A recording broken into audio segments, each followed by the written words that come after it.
More evidence and items belonging to Ricardo Marquez were presented today in the murder trial of Erica Gaitan.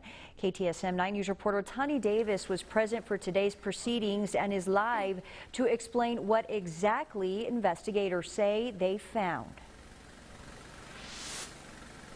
Good evening, Natasha. Today, both Ricardo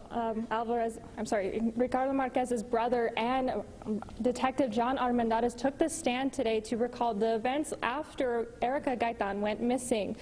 Roberto Marquez said on the stand that his brother borrowed his Jeep days after Gaitan went missing, saying it wasn't uncommon for his brother to show up to his home unannounced. He then proceeded to say he had the car washed when it was returned to him. Detective Armendariz's testimony started with his involvement with the investigation, which began on July 19th. The day the police were gathering evidence at Marquez's home is when they searched the vehicle that was owned by Ricardo Marquez. In it, they found a jerry can, bottles of alcohol, but what prosecution presented to the courtroom were zip ties that were fashioned in a certain way, in which Armendariz described as in a position to be used. A pocket knife and a razor blade was also found in the car.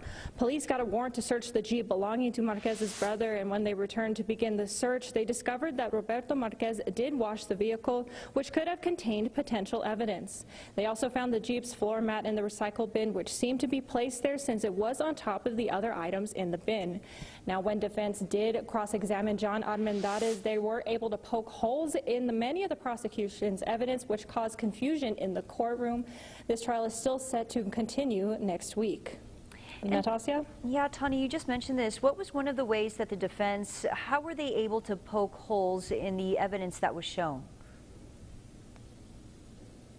Well, actually, Natasha, when the defense counsel went to present the zip ties, they did put gloves on, and they pointed out that the prosecution did not put gloves on, which tainted the evidence and now can no longer be used in the trial.